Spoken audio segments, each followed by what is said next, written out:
हाँ जी, मीन पे वर्क कर रहे हैं। कंबाइंड अर्थमेटिक मीन भी बता देते हैं जी, बड़ा इजी सा टॉपिक है।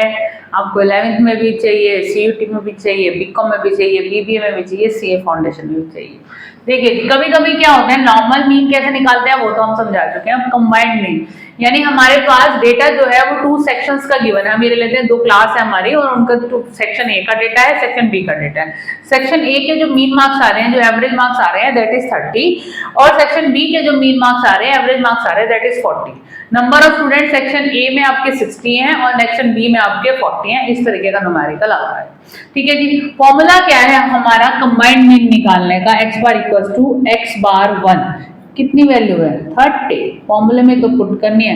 n1 की वैल्यू कितनी है 60, प्लस x बार 2 की वैल्यू कितनी है 40, नंबर ऑफ स्टूडेंट्स कितने हैं आपके 40, बाई चांस इसमें दोनों में ही 40 है, डिवाइडेड बाई 60 प्लस 40। बस इतना सा ही काम करना है, फॉर्मूला लगाना है। 6 3 जा 18, 4 4 जा 16, डिवाइडेड बाई 100, 0 0, और 8 9 10 11 12 13 14 34, 100 आ गया, 0 कटा, तो हमारी x बार की value combined arithmetic mean is 34। Simple था ना?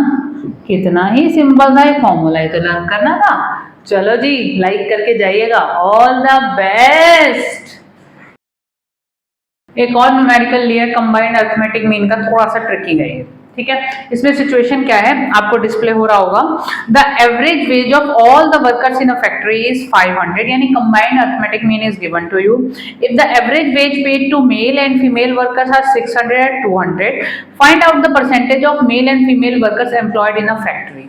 यानी हमें बेसिकली यहाँ पे नंबर्स निकालने हैं कि मेल और फीमेल कितने थे। ठीक है, वो निकालने हैं। 2 कैटेगरी के लोग हो गए हमारे पास। अगर डेटा गिवन है तो मेल का हमें x बार एवरेज दिया हुआ है 600 और फीमेल का हमें x बार दिया हुआ है 200, एन हमें कैलकुलेट करना है। तो क्या करेंगे, यहाँ पर एक चीज कीजिए आप, let total workers equal to 100।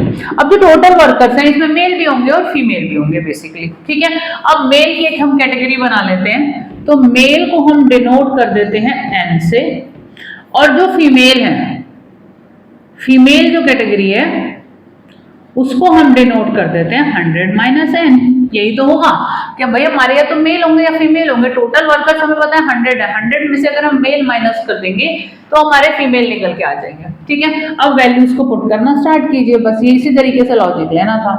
x बार की वैल्यू है मेल के केस में 600, n हमारा n1 हमारा n ही आ रहा है। ठीक है जी, प्लस x2 की वैल्यू आ रही है 200 मल्टीप्लाई बाई 100 माइनस n। ठीक है जी, तो अब हम क्या करेंगे, और divided by n1 plus n2, यानी मेल और फीमेल का जो टोटल वो तो हमने 100 ले ही लिया था। ये हमारा क्रॉस में गया 50,000 इक्वल्स टू 600n मल्टीप्लाई होगा तो यहाँ पर क्या होगा 20,000। 200 की मल्टीप्लाई इससे भी होगी, 200 की मल्टीप्लाई इससे भी होगी, माइनस 200n। 20,000 को हम इधर ले आते हैं। जो मैथ्स जिनके पास नहीं होता है ना, उनके लिए हम प्रॉपर मैथ्स के तरीके से करना पड़ता है। माइनस का 200n है, नहीं एक मिनट, ये 600 पहले ही था ना, तो 600 ही लेके चलते हैं, इक्वल के इधर ही था। ठीक है, 600n माइनस 200n। ठीक है, 30,000 equal to 400n। 30,000 divide by 400, n की वैल्यू इस तरीके से आप निकालेंगे।